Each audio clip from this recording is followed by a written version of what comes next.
All right, so everybody, welcome, welcome, welcome. For those who don't know me, my name is Terrence Lackren, AKA the Optical Poet. And on behalf of the Vision Expo team, I would like to welcome everyone to Eye to Eye Series Coffee Talk. We are very excited today. As you can see, we've chosen to use the platform Zoom. Now, the reason why we chose this platform is because we're able to see each other, we can listen to each other. It gives us more of a sense of a homey vibe as well. So you can see, you can chat with one another, but for this to work, we have to ask everyone to be on mute during the session. So we need you to be on mute unless you are speaking. Now, just in case we do get disconnected for any reason, please try logging on in 5 more minutes, and then you can come back into the session. If after 5 minutes we're still not connected, we ask you please to look out for announcements of when we will postpone the session. So we're very excited today for this coffee talk. The coffee talk is entitled Secure the Bag. And this is actually our first coffee talk where we have just vendors on the coffee talk. So I first, Bill, can you have everybody on mute except for Marge? I've been getting a little bit of feedback. Excellent. It's no other than the legendary, no, I think I'm muted.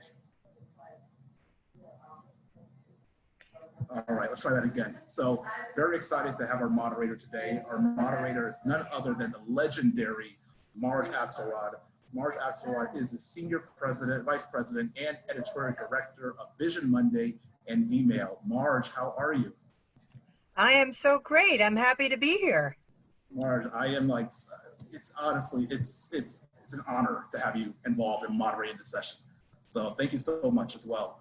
Now, Marge, you know, we've been hearing a lot from you. I know you're going to get into a little bit more with our panelists, but Marge and I have a surprise for you. Today we have our first guest barista, and our guest barista, it comes all the way from Barbados. You know who this person is, right, Marge? Yes, I sure do. Excellent. Hello. So please, Alicia, how are you? Can you hear me clearly? Yes. You're a little echoed. Wonderful. Excellent. So Alicia, tell us a little bit about who you are. I am Alicia, owner of the shop EYE2EYE Barbados, EYE2EYE Science Opticians here in Barbados, and also owner of the brand Peoples from Barbados. A brand created to showcase the lifestyle and the culture of Barbados through eyewear. Excellent, very good. So tell us, what are you making for us today? Something that's going to wake you up and make you feel nice at the same time. All right, and what is that? So we're going to be making today a Belgian coffee, okay? And so it's basically coffee with a twist. So I'm not sure if you guys know about the Irish coffee, which is basically this whiskey in the coffee. Well, we're going to be using Belgian rum. And in fact, today we're going to be using Belgian handcrafted roasted coffee just for you by Windows. So we've already brewed some here. So, you know, you can have either hot or cold. So we brewed some here, and I see one of you definitely need some some coffee for sure. So this is the hot form that we're brewing at the moment. But I think because it's lunchtime, we're going to jazz it up a bit, and we're going to start off with a cocktail version of Belgian coffee, because I think we need to wake up. Okay? All right, so, I'm excited. This is I feel like a mixologist and a barista at the same time. This is going to be exciting. So basically, we're going to use actually a coffee that's infused with rum. So the beans have been, you know, infused in a barrel by the St. Nicholas Abbey. Okay, and this is again Wyndham's coffee. So we're going to use 2 espressos because we like it nice and strong. And of course, because we love things sweet here in Barbados, we're going to use condensed milk. So you're going to use a whole one. And of course, lots of ice, keep it nice and chilled. How am I doing, guys? Doing really well. I wish you were here to try it with me. I wish we were there to try it with you.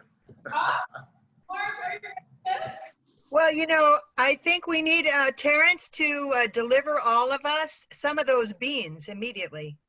Or beta. Yeah. How's that? Well, we'll work on that. We need a shipment of beans. I agree, Marge. So here we go, guys. So That's it so needs good. full coffee color. Can you see it? I'm gonna come a little closer to the camera just so you can really see what I'm doing and the color. Oh, Oh, gosh. Looks dreamy. Everyone is like drooling right now. Yes. We're having a Zoom drool. So we're just gonna put cream on top, but you can use whatever cream you have. And let's see how this works. Make sure it works first. There we go. Yum. And I think we're forgetting to add the main ingredient, guys. And what is that? The rum. Oh my goodness. Yum. So what are you guys having there now? Are you trying to make it on your own as well? We're having nothing as tasty as what you're making, put it that way. Okay. Which is equivalent to 2 shots, basically. And here we go. Mm. Oh. Here we are. Beautiful. And of course, because we're bringing all the flavors of the Caribbean to you today, we're going to use some nutmeg, which is going to add that little extra kick. Where's James? Wow, we all need this immediately. Yes. We need it. Add some nutmeg there, and voila, that's your cold version of a Bajan coffee. So Excellent. Bajan coffee beans, roasted in Barbados, Bajan rum, 2 shots, and of course some whipped cream on top and some nutmeg. There you go. Enjoy. Well, here's to you and the peoples from Barbados, Alicia. Thank you so much. Thanks so so much for much. being here. Excellent, excellent. All right, well, Alicia, thank you so much for bringing us through that and being our guest barista. I am now going to turn over our attention to Marge Axelrad, and Marge is going to speak to us about securing the bag. So Marge, you have our attention. Okay, okay. I think we're all trying to recover from not having that rum coffee, but we'll forge ahead. Listen, today the idea is to make sure we feel the spirit and the priorities and the concern of the vendor market that are such important partners to all the eye care professionals and retailers out there. They too have been going through their own process of shock and concern and coping with things that were unthinkable 2 months ago, 3 months ago. But what we want to do today is talk a little bit about what these companies are about in general, their philosophy, what they've been doing for the past couple weeks as they've coped with the drastic situation that we find ourselves in right now. Get a little bit of a conversation going among them about what does it mean to be a partner in a situation like this? What have they been doing for the past few weeks? What do they envision happening as we start to reopen? And how do we look at what the consumer's priorities are going to be when the consumer and patients start to come back through the doors? What will change? Maybe we've even seen some evidence of what will change already, but we want to get into that with our group. We have such an amazing group of people. They are each passionate about their companies, their businesses, and what they do. So I'd like to have them introduce themselves briefly, and then we'll go to our first question. Brett, do you mind starting off? Yeah, thank you so much, Marge. My name is Brett Cates. I'm with Garrett Leight, California Optical, based out here on the West Coast in California. I'm an 18-year optician veteran, OG optician, vintage eyewear collector, and very passionate guy when it comes to eyewear. Yeah. Thank you so much, Brett. How about Scott? Hi, Marge. Hi, everybody. My name is Scott Shapiro from Europa Eyewear. Europa is my family's company, founded in 1977. We are an independent eyewear company. We like to say we're independent for the independent. We focus almost exclusively on independent offices throughout the country. And I'm honored to be on this panel today. Thank you both to Terrence and Marge for including me. Great, great. Kat? Can we hear from Kat? I think she looks muted. One second. Okay, there she goes. Okay, Hi, Kat. everybody. My name is Katharina Schlager. I'm working at Cazal. My experience with eyewear is it's my love, it's my passion. And the last 18 years, I'm in the business, and I'm very proud, and it's a big honor to be here today. Thank you so much. Thank you. Okay, and Jill? Hi, Marge. Thank you. I'm Jill Eldridge. I've been in the optical industry for 23 years. So professionally, I was 10 years with Cazal and 13 years with ClearVision. And just this past year have moved into a regional manager position. Personally, I'm a half marathoner. So I run, I read, I love to travel. And I'm here in Phoenix with my husband of 20 years and a dog. So that's me. Great, great. We're so thrilled to have you all here. I thought to start out, maybe we should, we don't want to dwell on the past, but the past 8 weeks have been so dramatic, for some people traumatic. Why don't we just kind of get a little bit of a glimpse of what each of your companies and what you and your sales teams have been up to since the crisis emerged. Brett, do you mind starting? Yeah, of course. Yeah, you know, at Garrett Leight, we put together a COVID-19 wholesale support package that includes discounts on products. We're encouraging accounts to order through our direct B2B software that they have signed up.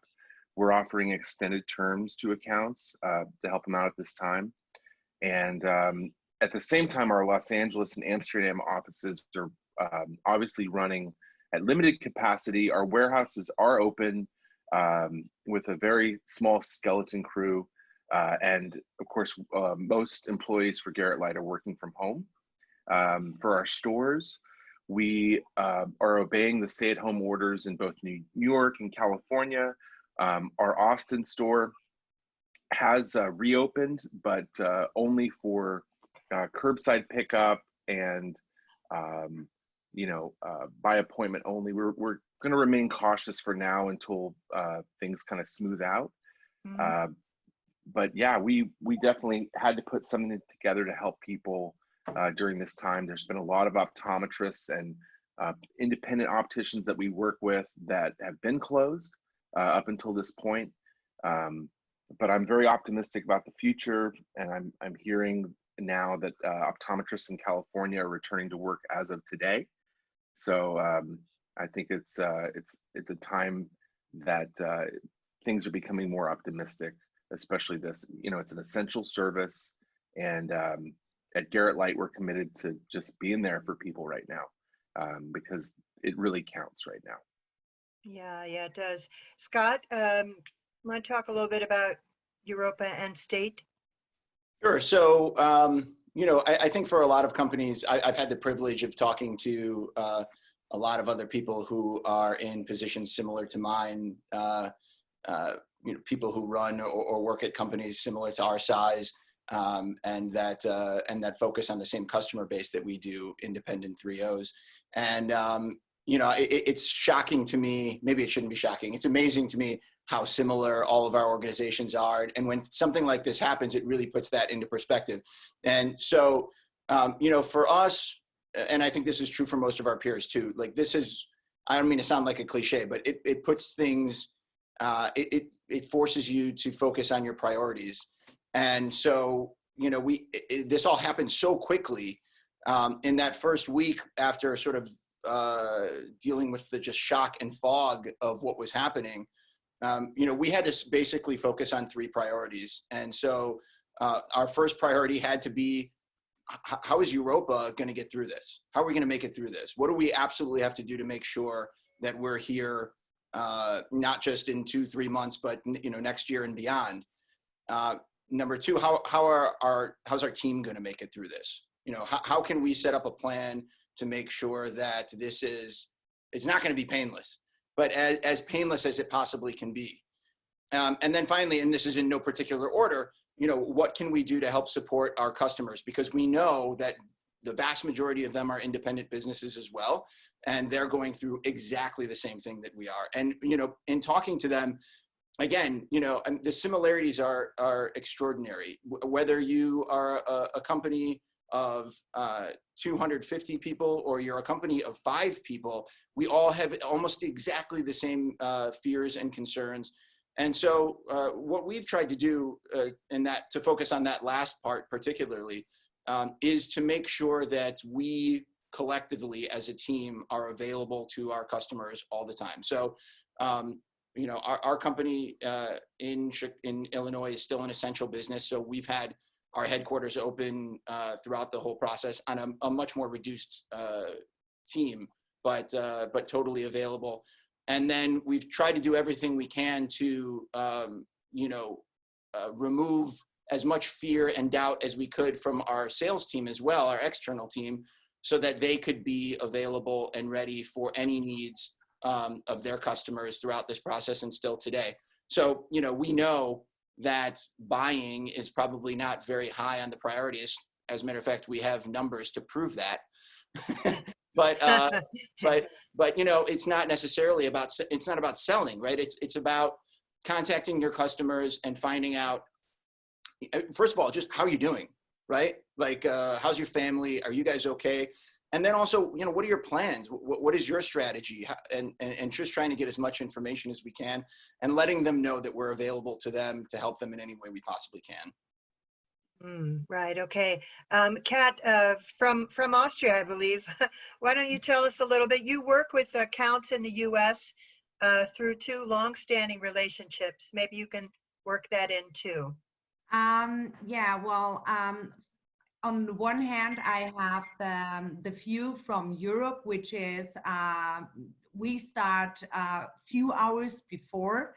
So I'm sitting at home a few hours longer than you guys all. And we go back to a kind of a normal lifestyle again. But I agree to Scott. The first thing is we have to think about to rescue the company and take care of our team and our family. So, because if we are not healthy in a mentally way and in a financial way, we cannot help our customers.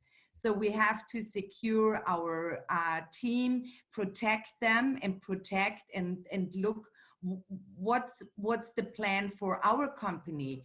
And then there will be the next step, our customers, because I think COVID-19 is horrible, but I think it's also the feeling in the moment. People are scared, they do not know what happens. We're all sitting in the same boat.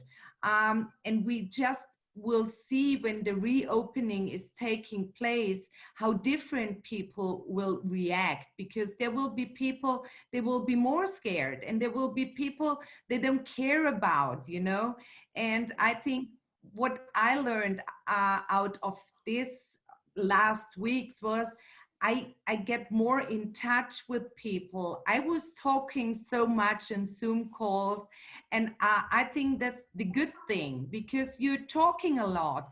I found out a lot of things also when I was talking to our 2 distributors in the US, Normally you do not have time because everything is rushing. But now I had time to understand their business. So I think the good thing is I get more knowledge and I got more empathy to talk to them. Of course, we do not know when the reopening is starting, if people are willing to buy independent eyewear. But I'm sure that we will all do the best to help our customers to grow again.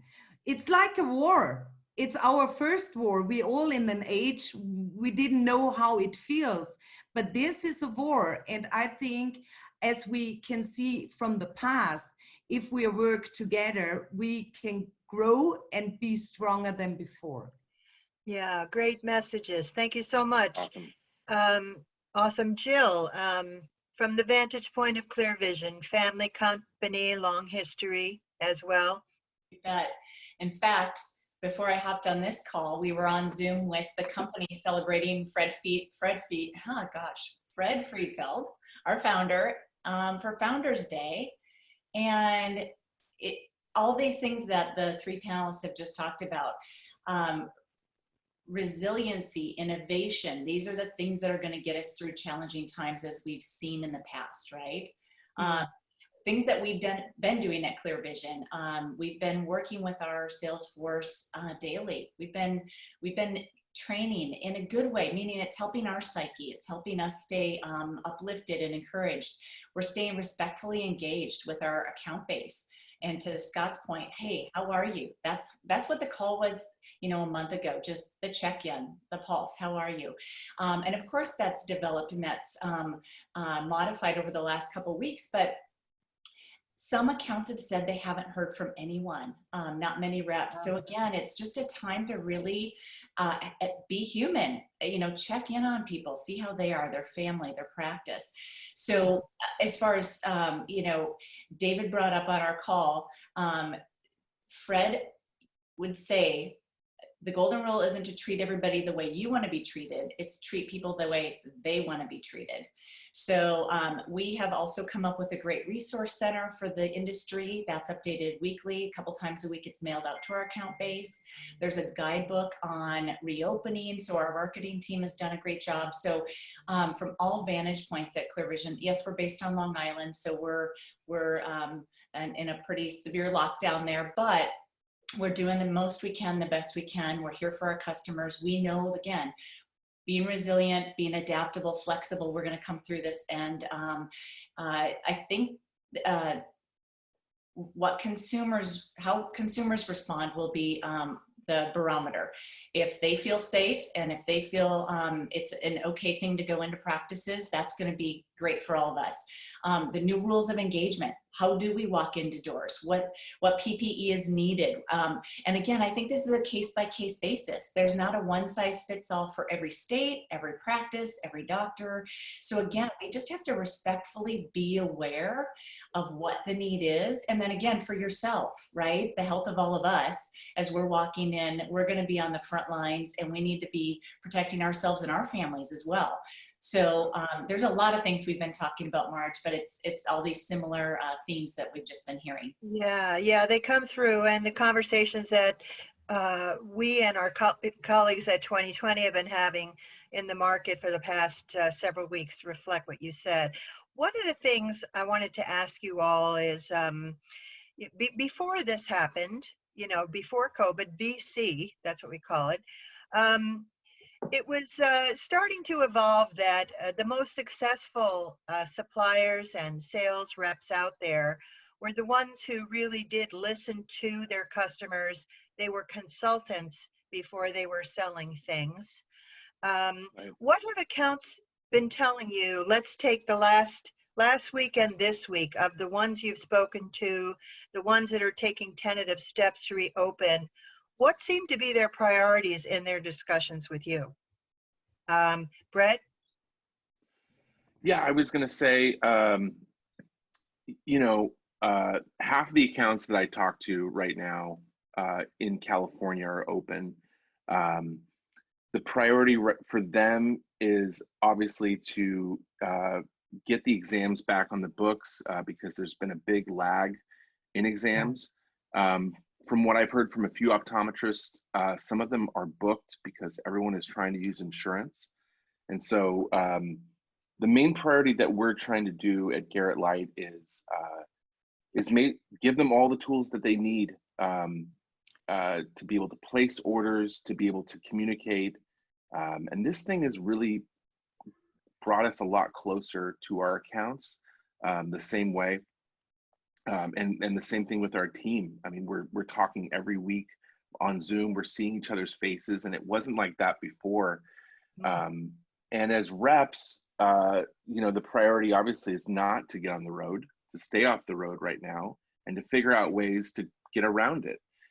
One of the things we're doing at Garrett Leight with the reps we've discussed is to do these Zoom meetings with webcams showing product and being able to show accounts the newest releases. Fortunately, I've seen most of my accounts for the spring release, so I don't have to go on the road. And my accounts at this moment don't want to see me physically in person. So I think the priority is kind of, you know, adapting to this new reality and being able to communicate still through technology. And luckily, we live in 2020 where we have Zoom and we have all these other resources at our hands. Yeah. Jill, what about you? What are you hearing people prioritize right now? The ones that have tentatively started to reopen, or even the ones that are still, they don't have the green light? Sure. Well, cash flow will be a #1 concern, top priority. So like you said, Brett, patients in the chairs, getting those exams going, but they, you know, doctors are going to have their payroll, they're going to have their leases, their mortgages, they're going to have cash flow needed in those couple of areas. So, you know, as we come through this, that adaptability and flexibility, or what kind of programs can we offer? You know, when I was in the field when the recession hit in 2008, so again, there are some high margin profitable programs and product needed at this time. Again, they're gonna tell us what the demand is once we get back in there with them. We're again, the patients have to feel comfortable walking through the doors and safe, first and foremost. I also think ClearVision has done a great job. We've done a couple of ways to create some revenue streams while they're closed. So our two affiliate programs, one with Blue Tech Eyewear, so the increased amount of screen time and students finishing their school years this way, as well as remote learning and screen time increase. So we will ship direct to consumer, and that runs through the account. So we're teaming with them to do that. And same with our Rico program. Who doesn't want a new sunglasses? Maybe that will brighten their spirits as they go out into the spring to summer and have some new eyewear. So with Revo, the consumer gets a great discount, and then ClearVision ships it direct to the consumer also. So two great programs that we've come up with to do that for our doctors. Very interesting. Kat, you're working through Ultrapalm and Eastern States in the U.S. market. I want to mention their names. I see some faces here that are with those guys. What are you hearing played back to you, either from them or from accounts in Europe as well, who has started to emerge? I mean, what is the priority? Is it really more facilitating support and delivery, or is it something else? I think on one hand, of course, they have to earn money now, all the customers, because they have to pay their employees, they have to pay their margin. So I think the focus is on saving their team, saving their family. So it's a human reflex to save or protect what's important for you. And I think a good thing we can do, the industry, is to support the people. It's not only by giving a discount. I think there are different needs because humans are different. So I think a support can be a good talk or finding ideas. I have, for example, a practice in Austria, and they selling at the moment between 10 and 15 sunglasses, because they found out that they can make appointments and people love to have this kind of exclusivity. You know what I mean? So I think if you are finding a creative way to work together, they can earn money. If we do not pressure them at the moment in it's better to support them. Yeah. And Yeah. I think they will not forget in the future, because we also need their help. We are all independent, and we depend on our customer, and that's the optician. Exactly. Scott, what about you? And I want to make sure to talk about both parts of your company. What are you hearing their priorities are right now? So, I mean, first and foremost, I think their number one priority is to get their feet under them, right? So as they're coming out of this, certainly, you know, cash flow was mentioned. You know, they've obviously taken a massive financial hit. They need to get their teams back up and running. But you know, also they have to figure out how they're going to run their offices in this new, or hopefully short term, but nonetheless this sort of new era. So, you know, they have to make sure that their safety protocol is right. They have to make sure that they're doing what's best for their patients and their employees. So obviously that has to all come first, well before they can start to talk to us about product. One thing that I will say that I've been pleasantly surprised by, is that even through April, and especially now that offices are starting to open up again, from a product standpoint, the one thing we have had a lot of requests for is our American-made product. More so than any point since we opened our factory in 2015.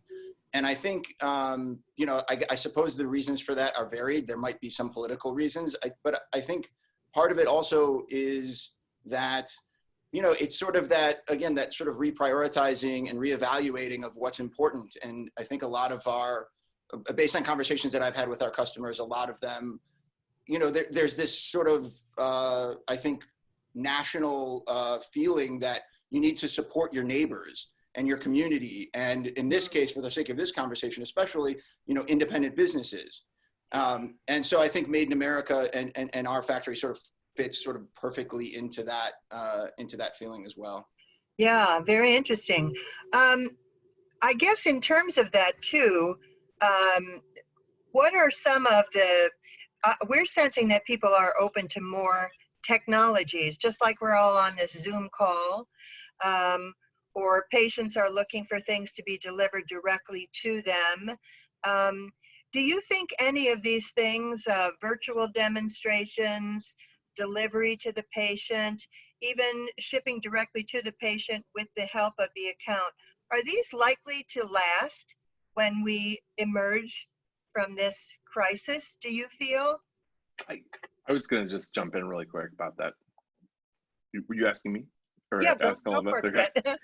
I was just going to say the optician is going to be always needed. The 4-point adjustment, making sure those temples are right on the back of the ear. I think what the shift is going to be is you're going to see accounts reordering the same frames for clients to play it safe. And I think that companies are going to be producing products that may be a little bit safe for a while. You know, at Garrett Leight, we're scaling back production of the fall collection. We're not releasing a ton of new styles. We're mainly just releasing new colors and core product. And so I think opticians will be playing it safe, and I don't think this is going to last very long. I'd be curious to know from a contact lens manufacturer what their contact lens sales are right now, because this absence of the interaction between the optician and the client is it's a big deal, and it's not going to last forever. People are going to need adjustments on glasses. At Garrett Leight, our director of stores, Jason Casillas, has done YouTube videos showing clients how to do a 4-point adjustment on a frame, how to adjust their frame if one temple's higher than the other. We also have a kit that we've put together for accounts with a screwdriver and everything they need to do their own self-repairs at the moment. But I don't think this is going to last forever. Interesting. What about any of you other guys? Do you think some of what we're seeing here over the last few months has a staying power to, reinvent what consumers might expect from their eye care professionals? Jill? Yeah, sure. I do think there is some lasting, sustaining power in this if it's done well. So again, telemedicine really wasn't done much in in optometry. Doctors are stepping that up. You know, if we deliver well to patients and the accounts are included on that, and it's a partnership of how we deliver eyewear to the end consumer, that's going to be a win-win for all of us. And it keeps it then in the ECP. It keeps the revenue there. You know, after 9/11, did we ever go back to traveling, you know, in airports and on airplanes the same way we did? Now this is a worldwide issue. Yeah. To Brett's point, people love human contact with this. They love, like Kat said, the personalized. I mean, if we go to more of some boutique type services and some one-on-one, hey, the revenue per patient might increase, you know, add-on sales, second pairs. I mean, look at what can come of all of this. And I don't think we need to fear it, but we need to embrace it and do it well. Anyone else have thoughts about that? What of some of these new dynamics, interpersonal dynamics, might mean for independence as well as the coexistence with technology? Scott? Yeah, I'll jump. I tend to really agree with Brett in the sense that, look, I mean, we'd be foolish to think that something this impactful wasn't going to have some long-term effects on patients and our business in general. It certainly will. But, you know, I tend to believe that Americans and probably people worldwide, we have an amazing capability to forget. And yes, while flying on a plane is different today than it was 15 years ago, we're still all flying planes. You know, like I feel like sometimes humans are like ants on an ant farm, right? Like they'll work for years to build their little tunnels, and then somebody will come and shake it up. And what's the first thing they do? They just start building tunnels again. And so again, I don't want to be naive as to what the future holds. I know there's going to be changes, but I do think that what limitations existed before, and I don't just mean technological limitations, what limitations existed before that kept a lot of companies like ours from completely digitizing, those limitations are still there. And I won't, you know, that's a negative way to look at it. I don't mean that there are limitations, there are opportunities, but I think that, you know, the world itself provided, you know, there's eventually a light at the end of this tunnel. I do think that there's plenty of opportunity to have some of the business that we had before. Yeah. Some of the questions I'm getting here have to do too with what about fashion and what about comfort? I spoke to a retailer the other day who thought that comfort is the new luxury because people are seeking calm and safe, and that's an important priority for people. But what are your thoughts about where does fashion, where does frames that have unique character? Kat, what do you think about that? Cazal is certainly a brand known for its character. Where do those kinds of conversations happen, and when might they happen? I think people love fashion and they need fashion, you know, because it makes you happy. Yeah. And in times like this, we need something to be happy. Yeah. It's a feeling. It's an expression. You know, if I were a mask, what is the expression? Nobody see me smiling. So with the beautiful eyewear, it looks different. It looks better.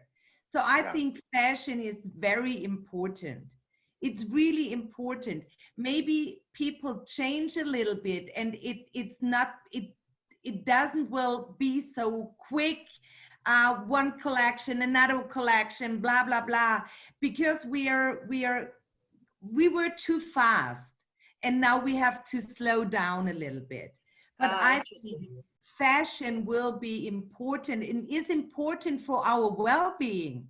For my well-being, of course. Brad, what do you think? Yeah, Brad. I was just gonna say, you know, all the companies they're going to be producing core product and becoming more conservative. At the same time, because things are slowing down, we're going to have an explosion of art, an explosion of design, where people have more time to focus on you know, new things. And I feel like in the past, before all this happened, we were just rushing, you know, reps were on the road and going nonstop and not being able to catch up and really communicate with accounts. And this human interaction thing, we say we're not really interacting, you know, we're not seeing each other and we're not visiting, but in many ways we're much closer to these accounts. And I think that this, you know, whenever you have a place with maybe like an oppressive government or something, great films come out of that. You know, that's an example. I think the same thing's going to happen right now. Is next year you're going to see the most amazing collections that will go down in the history of eyewear as just being at the top of the game. And I think it's going to happen next year as a result of all of this. Oh, that's wonderful. We have more time. I like that idea. Scott, anything to add there? I mean, not so much as it pertains to our industry, but to your point, you know, comfort being the new fashion, I'm never tucking my shirt in ever again. So for those of you that I see at meetings, don't be surprised, because I really like this whole sweatshirt and hoodie idea, and I've become accustomed to that, and I'm not letting it go. Okay, that's good, important point. What about the kinds of experiences you've had with people having more time on their hands initially, and the things that they've expressed interest in learning more about from you and your companies? So it made it, yes, of course, the discussions might have been payment terms or extension of terms, but when they have had the time for the interaction, what is it that they want them or their staff to know? I know we've seen a huge uptick in virtual learning, but I'm curious to know what you've seen there. I'll start with that. Okay. Not that I have a great answer, but you know, I don't, especially in a time like this, I don't feel, and this is just me personally, like I don't feel like I have a great deal of like tangible knowledge that's going to help people get through this period of time. You know, I can't tell an optician how to best handle safety protocol in their office. I think that's ridiculous for me to try to suggest that. But what I can do, and what I have found that is very effective, is I can just give you my perspective as to what's going on and what we might see around the corner. It's not more valuable than anybody else's, but it's mine. And if you're running an office in, you know, Austin, Texas, or San Antonio, or wherever, you know, and I'm trying to run an eyewear company here in Chicago, our perspectives are different. And so, you know, I've had incredible conversations with people throughout the industry, both people who do exactly what I do, and people who are more on the dispensing end. And so I have found those to be very enriching on so many different levels, both like mentally and emotionally. And I think most of the people that I've had those conversations with feel the same way. Again, not because I'm quote unquote teaching them anything, but really because we're suffering through the same things from different angles. Oh, that's a cool point. I was going to say, I was going to say, Marge, not to interrupt, but to answer your question. Oh, no.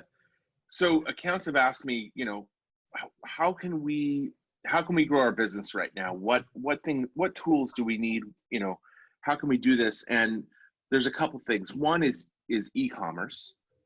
We've encouraged accounts to have their own online stores, you know, of the product that they carry. And I've been able to help accounts kind of go forward with that. There's also this idea of how can we operate a business when we're when we have these rules about how many people are in the office, and when we have exams booked, but we can't really depend on walk-in traffic anymore. And I've encouraged them to do what barbers do. Two things barbers do. One, they use barbicide to disinfect their frames. A little shout out to barbicide. They're also using UV light boxes, obviously, to disinfect frames. But I think that the mentality for opticians at this point should be creating an appointment system through their website where instead of depending on walk-in traffic, they have appointments booked up just like an optometrist would, where, yeah, you get the store. You get to come in at 1:30 and meet with the optician, and no one else is in the store, and you wear a mask, and there's a plexiglass wall between, you know, you and the optician. They have a shield, they've got the gloves. They've got everything. They're disinfecting the frames. And rather than browsing on frame boards and touching every little frame on the board, the optician takes control of the sale, sits the person down, and really, it's not so much of a touching thing. There's less frames, and really good opticians can take look at a face, and they can take 5 or 6 frames and close a sale. And so I think the ones that can do that are really going to grow right now. And the ones that are depending on walk-in traffic and not doing, TikTok, Instagram, all these other ways of promoting their business and having their website and having appointments, they're depending on walk-in, they're going to suffer. And so you have to change. You have to evolve in this climate right now. Yeah, we're hearing a lot from some of the questions I'm seeing from the attendees on this call that people are much more open to embracing a mixture of channels of connecting with their patients, whether it's virtual try-on or virtual demos, or asking the optician for advice before they come in to minimize the time. I wanted to shift gears a little bit though and ask you guys, what have you got any sense yet as to how and when you might be you might find your accounts willing to see you or see your reps, not you individually possibly, but maybe you? Are they just not thinking of that now because it's a little too soon? What's your sense of that? I'll take that. This is going to be state by state. This is going to be geographical area to geographical. Rural locations might be the quicker comeback than more metropolitan areas. And again, the look of the sales call is going to be so different. If you might filter in some cold calling or some stopping by to see people that you normally did, that might not be happening right now. So again, how do we get creative with what we do with our day, how we do it? I think, Marge, it's going to be this mixture of some appointments and then truly maybe just showing new product. But again, can we conceptually sell? Can we, if they know our brands, and if you have a trusted relationship with that optician and that doctor, can they trust you at this time to put it in and to work with them? As far as, do they need frames right now, Marge? Not really. May will be the appointment comeback month, and June. And then some doctors, again, multi-doctor locations, they're going to have a little busier comeback. So, hopefully in June and July, we'll start to see some of that activity. But again, this is that time where don't shrug away from talking to your accounts or hiding, or this is very important to be in front of them. I say be in front of them. Be careful if they want you there. So yeah, if they want you is the key phrase, right? But virtually, if needed, on the phone, email, all of that. Do it all. But we have to get creative, and I think that's the part where if we've been doing this for a while, we can be very stuck in our ways. And so, talk to colleagues with your peers and figure out how to do it and do it your way, but yet with safety and the safety of the practice in mind and all of that. That's a great point, Jill. That's a very good point. I'm wondering, we're getting a lot of questions here about, because some accounts are now, many independents, of course, have been very skeptical and concerned about online sales because they're competing against larger online entities.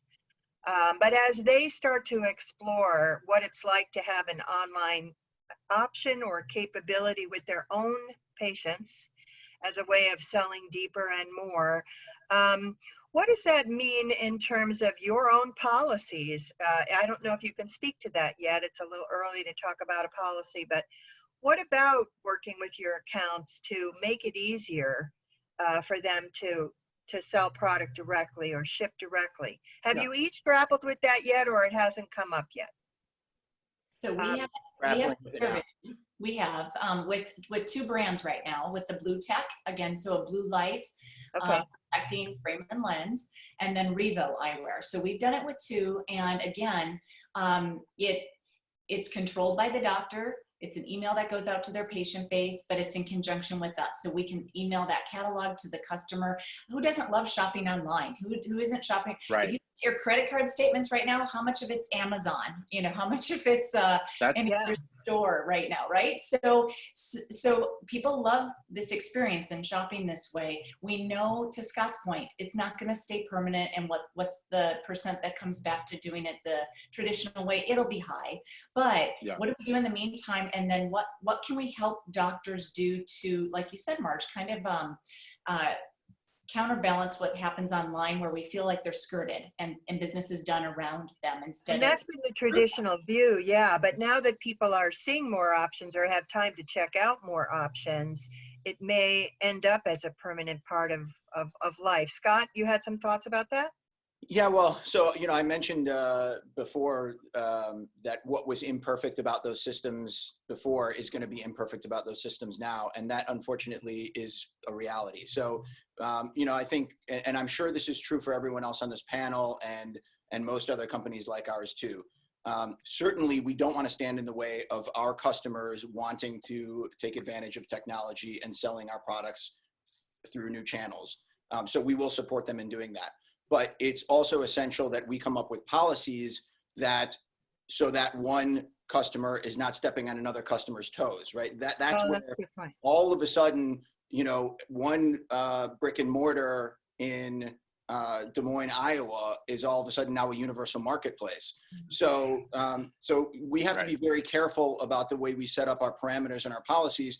And we're going to do our best to communicate to those customers who do want to put our products online that's ultimately our goal, right? I mean, so as long as you understand that the parameters we're putting in place are to protect your neighbors and ultimately protect you as well, then I think we can come out with systems. But, you know, again, they're not going to be perfect. All these channels don't exist together perfectly. But I do think we can probably come up with solutions to make them work. Right. I was just going to say, at Garrett Leight, we have a MAP agreement that we require accounts to sign, which says you have to sell it above MSRP and you have to have the frames in stock to be able to put them on your website. So it encourages them to order more if they want more on their website. And that's going to drive traffic to their store. And the smart ones will obviously know how to get their search ranks up. The smart ones are doing the B2B stores right now. I think that you're always going to need an optician, but you need a way to kind of lure them in. And because everyone's shopping on Amazon and eBay and everything else right now, and they can't go to retail stores, they're in that mindset of browsing online and buying things like that. And so they're not going to pick a frame on your website just and go, yeah, I'll pick this out and I'll order it. There has to be a history to it. It's either the brand that they know, and they're kind of familiar with the brand, or maybe they've seen the shape before and they already know it, or maybe they're reordering the same frame. Either way, doing the appointment scheduling through your website and selling the brand is a way to get them back into your store. And we probably have time for one more round of answers. I wonder if you could talk a little bit about what might be your ultimate message here to not your accounts, but to other frame suppliers, other eyewear, sunwear suppliers. Do you see a lot of discounting going on now? Each of you represent companies that have, mid to high-end product lines. Do you see a rush to the bottom? Do you see a lot of discounting in the near future? What do you think is important for the eyewear industry to do together as it comes out of this on the supply side? Anyone want to tackle that, Scott? I'm picking on you. Yeah, I mean, I think the reality is that companies have a lot of product. They have a lot of inventory right now. And they want to make up sales. They want to drive revenue. So there are going to be opportunities out there. We have one excellent salesperson in our team. I'll tell you, his name is Jason Smith. He deserves to be called out because he's awesome. And he said to me, I was having a conversation with him, and he said to me, if you have the wherewithal to buy stocks, now is the time to buy stocks. And if you have the wherewithal to buy oil, now is the time to buy oil. And we see historically, time and time again, that in times of crisis, you know, after times of crisis, people look back and say, man, I wish I had bought when I could. To be honest with you, it's exactly the same with frame inventory right now. You're going to see opportunity. If you're a buyer, you're going to see opportunity in the next month and even today that you have never seen before and probably will never see again. So that is a reality. Those opportunities are going to be out there. I will also say, though, you know, I mentioned that we're getting a lot of calls about our American-made product, which is not inexpensive. I think if you have the right product, just like any time in the world, right? Like if you have what people need and what patients are looking for, then people will still pay a premium for it. But no doubt the world is going to be rattled for the next few months in terms of the value of our products, because there's going to be a lot of deals out there. Yeah, Kat, did you have a thought there? You wanted to? I'm not a big fan of discounting, because I think we all have to protect our company network, because if I cannot keep the prices, I cannot keep my whole team, and I protect my family, you know, and I give all my love, my passion, and my support, and everything what I can do to help my customer. And it's not always about money. It's more about finding a long-term strategy, or to give them a help now in an immediate way. But discounting a product, by the end of the day, for me personally, it's not the right solution. Yeah. Jill or Brett, any thoughts there, please? I'll add really quick too. Go ahead. I don't want to race to the bottom. That's not the name of the game here. I think, again, back to my, just thinking through the timeline of a couple decades in the industry, the recession, we have to adapt. So if there is a need, if people have lost their jobs, there's no income, they might need package deals. They might need some bundled options. So again, it's a facet of it. I talk to my customers like that. This is one more facet that ClearVision can do for you. It's not instead of, it's not replacing, but I'm talking about in addition to. If I'm going to add value to your practice, here's how I'm going to do it. Again, I agree, Kat. You know, we all love the companies we are at and work for. And like you, ClearVision is a family business. Scott too, you know, yeah, Brett, all of us, we love our families. We do. Yeah.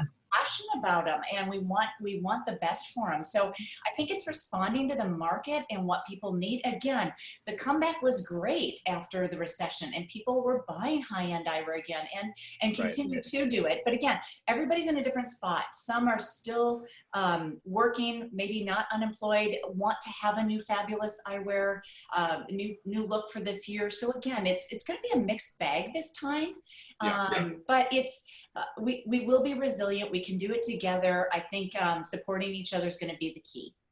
Yeah, Brett, you want to finish on that topic? Yeah, absolutely. Conclude, you know, for us today. My company is offering a pretty strong discount on discontinued products. Companies have to move product to be able to get loans from banks. They can't hold product in inventory too long. So it's a bit of a necessity, but at the same time, the accounts are still required to sell it at MSRP. So we're passing the value on to them. They're not discounting to the consumer. The consumer is still buying the product, but these kind of gestures I think are important right now. At the same time, we have to realize that there are shortages, especially with lenses. We're not talking about lenses today, but the truth is a lot of optical labs are closed at the moment. And the majority of them, if they're Essilor, Hoya, the major labs, they're outsourcing to labs in China. The turnaround has gone from a week to 4 weeks. And so consumers are going to pay because they need to get glasses. And I don't think that discounting on the retail level is going to happen as much. I think it's going to be like gangbusters, because a lot of people have lost their jobs. A lot of people are going to use their VSP insurance, and they want a frame that's going to last. And so I don't think that especially the luxury industry, the mid to higher end industry is going to suffer as much. And at the same time too, some of these high profile brands that have such a strong following, I don't really see it changing. Yeah. Because I think the demand will be there. Well, listen, I think we're about out of time. Terrence? Yeah, Marge, actually, I know we're out of time. We have a live question from Jason Kaplan. I just want to unmute him. He had a question he wanted to ask. Oh, fine, sure, yeah, All right, Jason. Hi, everyone. Go ahead. Thank you. I guess this question might be for any of them, but for Brett, since he mentioned it, which was about contracts you have in place for people selling your product online, which is you'll sell it above the MSRP and you'll have to have the product in store, which is a great idea. But how do you figure out what's your matrix for figuring out your MSRP? That's a good question. I think companies will set a margin. Usually it's a higher margin for optical than sun. And prices really don't go up very often. I think as a company over the last 10 years, we've had 3 price increases. I don't foresee another price increase for a while. But we determine MSRP based on a fairly healthy margin. And, you know, for us, it's between 2.6 and 2.8. I don't know if that answered your question. Scott, did you want to say something, or are you? No, I just thought it was a very good answer. Oh, it is. I guess it totally depends on the product, your price points, and your normal channels of distribution. I mean, there's a lot that goes into your MSRP, but the first thing that I think sort of North Star you should use is, what do your customers retail your product at now? And then I'm not saying that you should match that as your MSRP, but that's your guidance.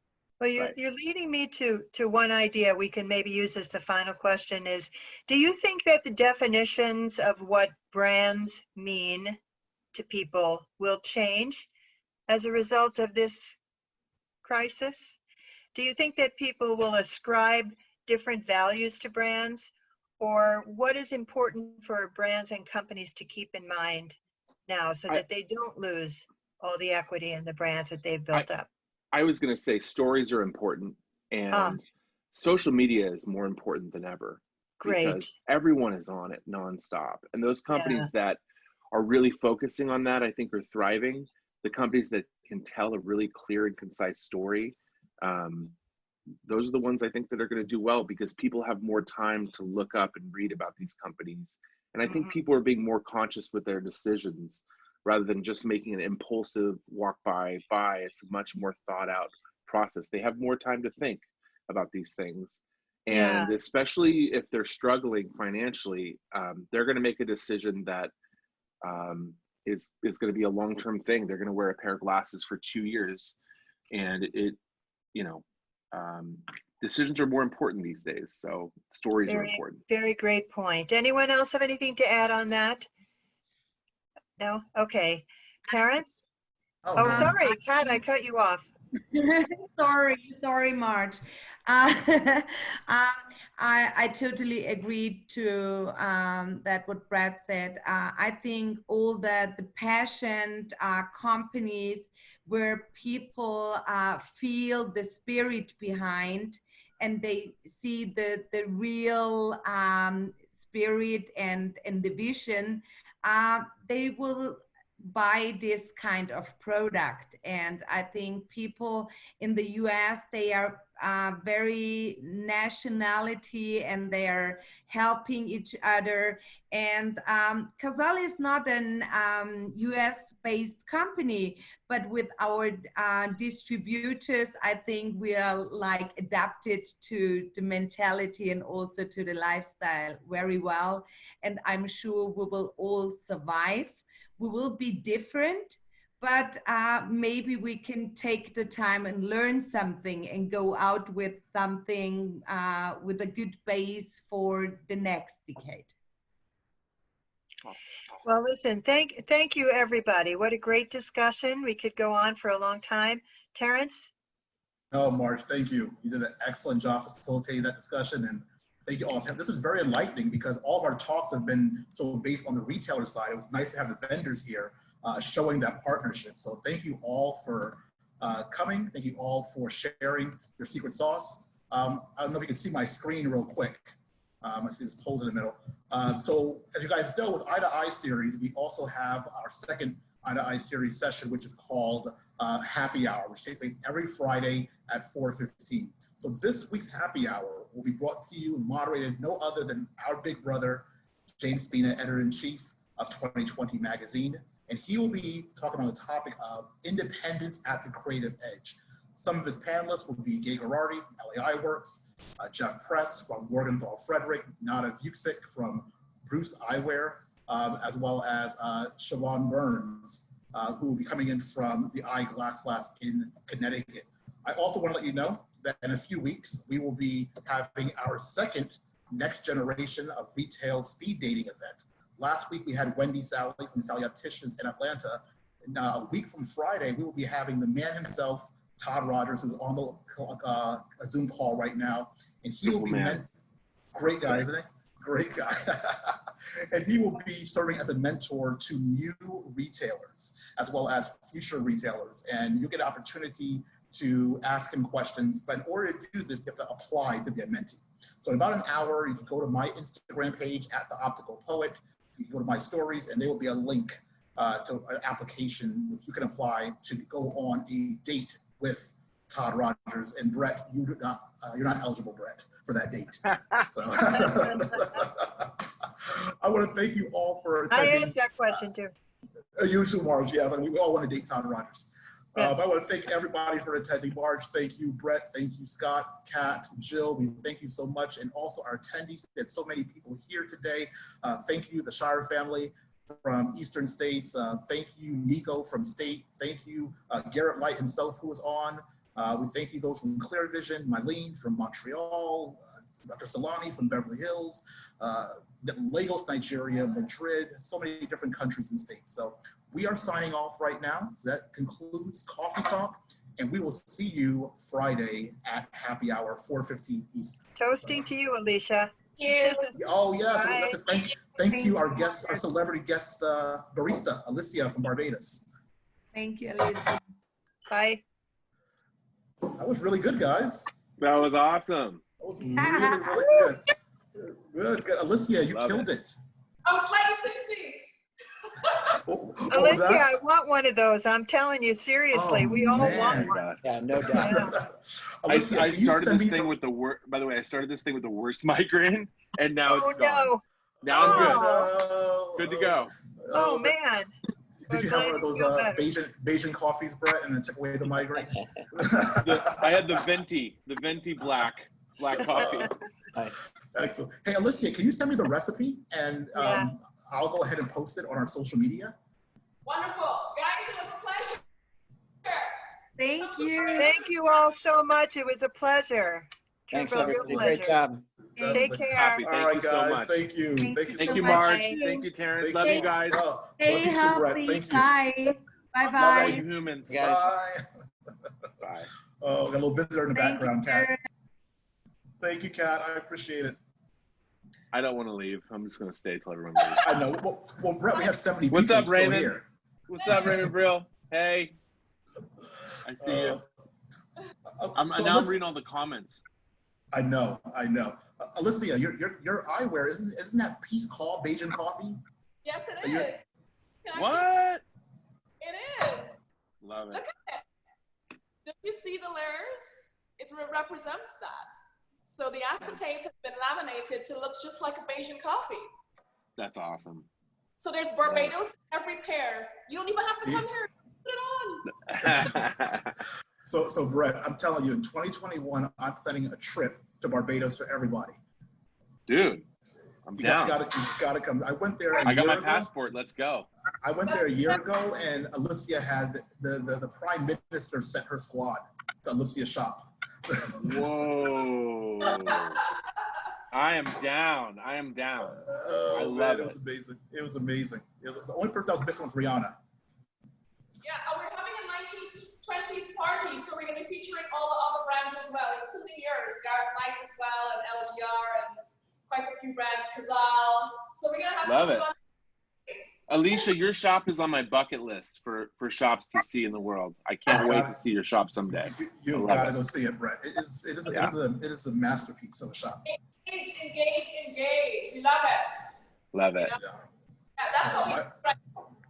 I don't like this word social distancing at all. So No. I find that, you know, social media to engage with the client, you know, and really, you know, listen to their stories and they see mine, you know, my crazy life at home with my children and everything. I just put it all on Instagram. You know, so, you know, it's the only way for us to connect. So. Yeah, this thing has brought us together. Yeah. You know, we talk about social distancing. We're closer than we've ever been. We're more empathetic than we've ever been. We care more about humanity and people than we've ever have. We're closer to our families than we've ever been. Yeah.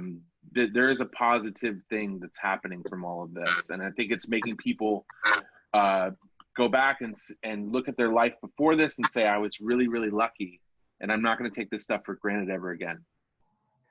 You know, I really hope a lot of this better people in general learn from our mistakes, you know, communicate better. Honestly, I really hope that we do that.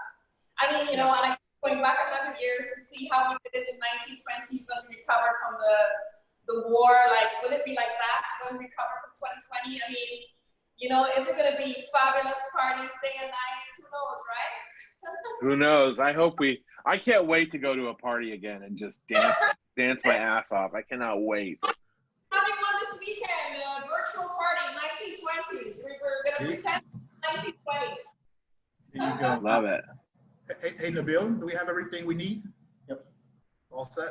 All right, guys, I'm ending the meeting. Love you guys. Brett, thank you. Love you Alicia, too. Thank you so much. Love you, Alicia. Say hi Thank to the you kids. so much, Terrence. Some on for me. So, Love it. all right. Take care, guys. I'm going to end the meeting now. Bye. All right.